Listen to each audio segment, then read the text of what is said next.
Assalamualaikum warahmatullahi wabarakatuh. Alhamdulillah wassalatu wassalamu ala rasulillah wa ala alihi wa ashabihi ajma'in. Apa kabar sahabat IQ Inspirasi Quran Channel? Mudah-mudahan senantiasa dalam naungan rahmat Allah Subhanahu wa taala. Pada kesempatan kali ini kita akan mempelajari masih seputar status pada isim, dan insya Allah kita akan membuka sedikit demi sedikit rasa ingin tahu kita mengapa isim bisa dikatakan nasab atau jar. Karena kita sebelumnya sudah mempelajari status rafa dan kita sudah tahu apa penyebab status menjadi rafa dan tanda-tandanya. Nah, yang ini kita akan memulai dengan membuka mengapa isim bisa menjadi nasab. Nah, salah satu sebabnya adalah karena ada yang disebut dengan huruf-huruf nasab atau harfun nasab, yaitu huruf-huruf yang menyebabkan isim setelahnya berstatus nasab. Ada baiknya Anda hafal terlebih dahulu, sama-sama kita hafalkan huruf-hurufnya. Di sini saya warnai dengan warna merah. Inna, anna, ka'anna, bi'anna, laita, lakinna, la'alla. Ya, saya ulangi. Inna, anna, ka'anna, bi'anna, laita, lakinna, la'alla. Baik, Anda hafalkan, ya. Kemudian saya akan jelaskan sedikit artinya. Inna, ini kata yang sering kita dengarkan atau sering kita temukan di dalam Al-Qur'an yang artinya sesungguhnya, ya. Dan kalau kita temukan di sini misalnya kata innal muslimina. Perhatikan huruf isim yang ada di setelah kata inna, huruf inna, maka statusnya kita perhatikan dia akan berubah menjadi nasab. Ya, kata al-muslimina, ina di belakang itu menandakan, kemarin di tabel muslimin kita tahu bahwa muslimin itu bisa hurufnya statusnya nasab bisa berupa jar.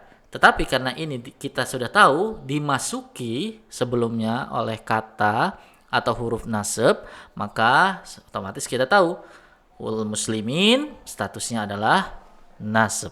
Begitu juga dengan kata innallaha. Perhatikan tanda Allah. Itu statusnya nasab. Apa sebabnya nasab? Karena dimasuki kata inna. Huruf inna. Kemudian inna Ibrahim. Kita tahu Ibrahim termasuk dalam isim yang sebagian fleksibel sebagian. Artinya Ibrahimu itu rofaknya, Ibrahima nasab dan jarnya pun Ibrahima. Ya, tidak ada kata Ibrahimi.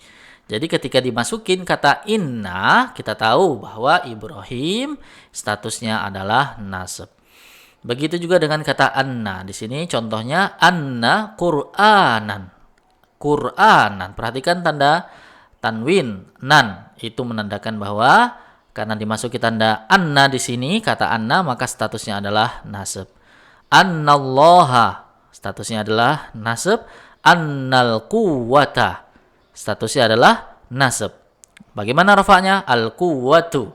Tetapi karena ada tanda anna, kata anna di sini huruf anna, yang kita tahu anna adalah bagian dari huruf-huruf yang menyebabkan isim menjadi nasab, maka al quwwata menjadi nasab. Begitu juga dengan ka'anna yang artinya seakan-akan. Ka'annahum. Ya.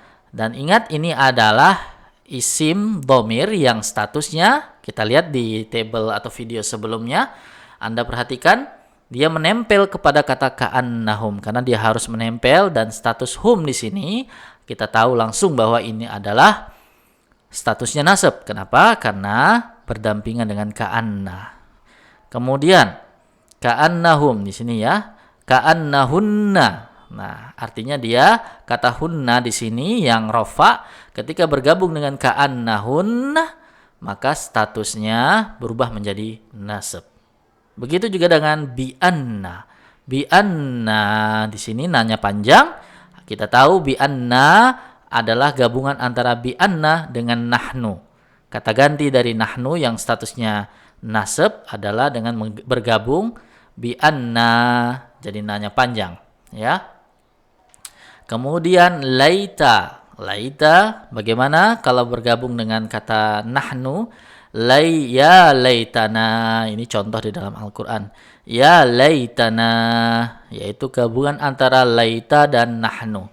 Kalau ya, ini adalah huruf yang fungsinya untuk memanggil, ya. Harfun nida, kita abaikan dulu, ya. Ya laitana. Kemudian ya laitaha, ini juga statusnya nasab. Kemudian lakinna, contohnya lakinna aksara. Aksara rafa'nya adalah aksaru, bagaimana dengan nasabnya? Lakinna aksara. Ini contohnya karena dimasuki huruf lakinna. Kemudian lakinna syaitani. Lakinna syayatin, ya. Syayatin ini bagaimana statusnya? Ya, Anda tahu karena dimasuki lakinna syayatin, maka statusnya adalah nasab. Lalu bagaimana walakinnal birra? Nah, Anda tahu statusnya adalah nasab, dan lakinnallaha dan seterusnya. Terakhir la'alla. La'alla bagaimana ketika bergabung dengan isim kata ganti di bawahnya? Anda perhatikan la'alla plus anta. Ketika anta digunakan menunjukkan la'allaka, semoga Anda. La'allaka, ya. Kemudian la'allakum, ya. La'allakum itu asalnya la'alla plus antum. Karena ini ya berstatus nasab, maka diganti dengan kata kum, ya. Antum berubah menjadi kum dengan menempel dengan kata la'alla.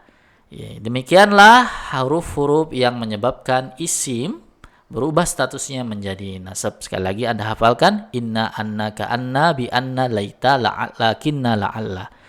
Mudah-mudahan ini membantu kita sedikit demi sedikit membuka ruang pikiran kita yang penasaran bagaimana cara membedakan nasab dan jar. Mudah-mudahan bermanfaat dan ikuti terus video-video selanjutnya. Barakallahu li wa lakum fil Qur'anil Karim wa nafa'ni wa iyyakum bima fihi minal ayati wa zikril hakim. Assalamualaikum warahmatullahi wabarakatuh.